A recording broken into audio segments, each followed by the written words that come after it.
All right, let's talk Donald Trump for just a moment. He is now saying that he would have no problem if Paul Ryan steps in and becomes Speaker of the House. Here it is. Paul Ryan's name is mentioned as a possible speaker. What do you think of Paul Ryan? Well, I think he's somebody that could get good support. I think he's a very nice person. I think he doesn't want it very badly, but you never know. Maybe he's playing one of the great games of all time. It is Speaker of the House. I mean, it's a great position. But he doesn't seem to want it. But I'll bet you that if it was actually offered to him, he would take it. You said you want somebody strong. Is Paul Ryan strong? I think he's strong. What do you make of Trump's generic answers? He's never very detailed. In fact, he doesn't get into the weeds. He doesn't get into the weeds on what he would do if he were president. He turns every soundbite into vanilla, generic, and then, of course, if he can't weave his way through the detail, he turns it into an entertainment soundbite. Yet, Jonathan, he still leads and has been for months. The most recent CBS poll shows him at 27% among likely Republican primary voters. They just can't seem to trump Trump. What do you make of it? Well, I think it's a huge problem for the Republican Party, and if he gets the nomination, it could be a huge problem for the United States. When you get one of these big party nominations, you're a threat to actually be the next president, which is unimaginable in my mind, and would be maybe the most disastrous thing in the history of American politics were it to happen. I don't think very many people are going to peel off Donald Trump. And so, he's going to go down some. But if he's at 20%, okay, what is his floor?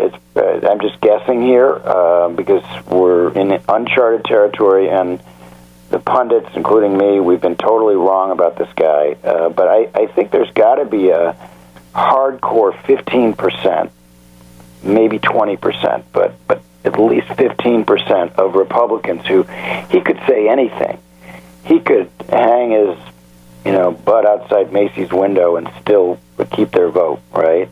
He is truly gaffe-proof for that group of people, and that means he will go into that Republican convention in Cleveland next summer with a whole lot of delegates. And then even if the Republicans, unify around Marco Rubio or John Kasich or Jeb Bush or, somebody else, he will make life very difficult for them and have a lot to say about what's in the Republican platform, what happens at that convention, and what face they present to the country. But remember, 27%, that's of Republicans, okay? Yeah. So that's a quarter of 45%, according to the last electorate, of the last election of the electorate. So it's still a minority of a minority, okay?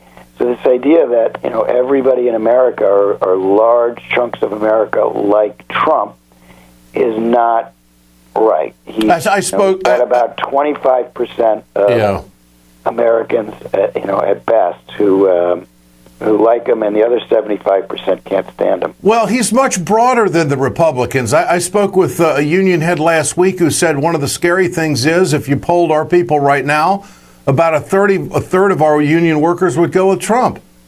Because that is frightening. And that is frightening. And then you look at his position on Medicare, Medicaid, and Social Security, and he goes so far as to challenge where Paul Ryan would be on those issues. Here it is. I disagree with some of the things. I think that when Mitt Romney chose him last time, it was a tough choice because he's been so anti-Medicare, Medicaid, Social Security in a sense. Now, he would say he hasn't been, but they certainly played that up hard.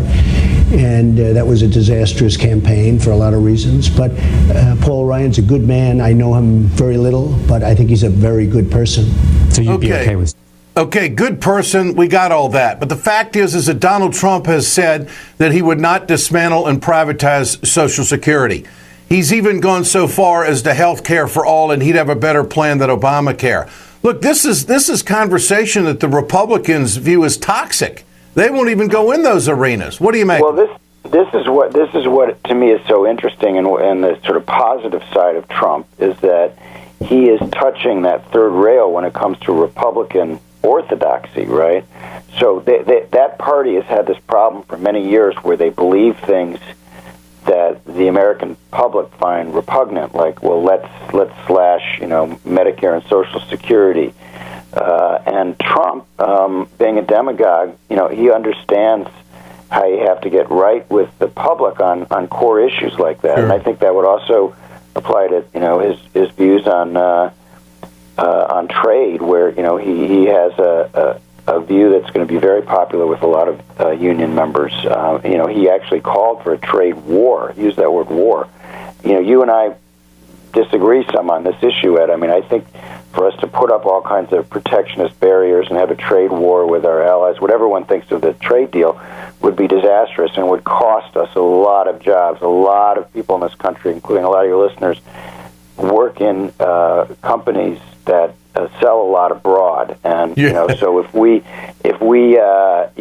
suddenly have a trade war, we get a race to the bottom, right? Well, so he throws around these things and on immigration, he wants to deport 11 million people, and nobody. What bugs me is nobody in the press really questions him hard on what that means. He wants that would take 100,000 buses.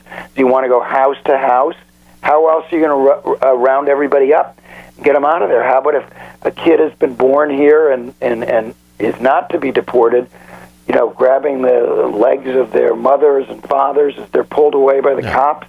That's not our country, but that's the implication of what he's talking about. It sounds great. Oh, I'll handle it. It'll be just rely on me. Don't worry about the details. We'll get 11 million people out of here. How are you going to do it? Doesn't answer the question. No, nobody presses right. him on it. You're right. He's not very well thought out. He's not very well thought out on that. And you're right. You and I do have a gentleman's disagreement on the trade. but even you, Ed, you don't want a trade war. That's what you're called for. No, I don't. I don't want a trade war. I do want it fair, and I do want it equal, and I don't want the Congress circumvented through international law. I think it's a disaster. Well, those are all important things to discuss. But what he is talking about is he is resisting the I think toxic orthodoxy of the Republican Party. Just cut taxes on the rich and cut Social Security and Medicare in his rhetoric. But then when you actually look at his tax plan, and that's one area where he has been specific, it's even deeper tax cuts for the wealthy than many other Republicans have. So he tries to claim it's not, but when you actually look at the proposal, it is. So anybody who thinks that they're getting a kind of a centrist candidate in Trump hasn't been listening that closely to the things he has said, as unspecific as they've been.